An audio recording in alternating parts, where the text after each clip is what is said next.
through the madness and the lies, as they're holding back the truth. No matter what they try, I will always fight for you. My father was one of the first nursing home COVID-19 patients in Dallas. He was the very first one at Presbyterian Village. He got COVID-19, had pelvic fracture, he's flat on his back. A scared PA says, your dad's got COVID, he's in a unit, we don't know what's going to happen. His mortality, being completely bedridden with dementia and now COVID, I can tell you he was facing an 80% mortality of just having COVID just ravage him. So what did I do? Did I make that binary decision of doing nothing? Of course not. Of course not. If I could ever message any American doctor or any doctor in the world right now, have some courage and trust your clinical judgment. I did, and that's what real doctors do. And I will never apologize for that. Of course, my dad was treated with hydroxychloroquine. Of course, my dad was treated with hydroxychloroquine. The use of hydroxychloroquine. And the Leader of the Opposition on indulgence on the same matter. Yeah, thank you very much, Mr. Speaker. I welcome the belated statements of the Prime Minister in distancing himself from the comments of the member for Hughes. The comments of the members for Hughes have been dangerous, have brought...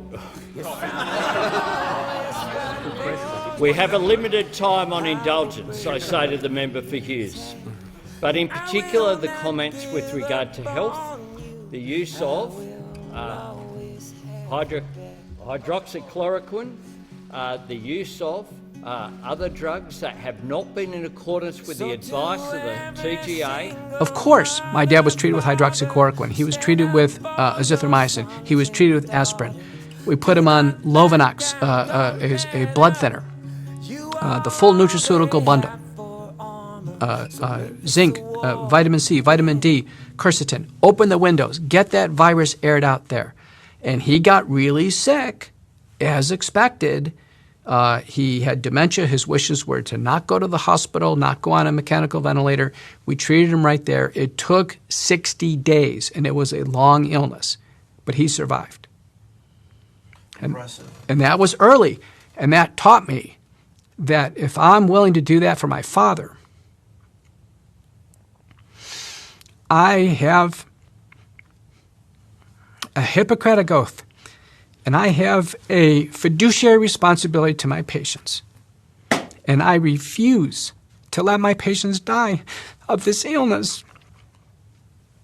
And when I testified in the U.S. Senate, I told the American people, I have always treated my high-risk patients, always. And at the end of my opening statement, I held up the protocol, and I told the American people, I'm not asking for permission to do this. I'm not, but I'm asking for your help. It's a very, very important statement. I will stop each shot they take. Yes, I will always fight for you. I will always fight for you.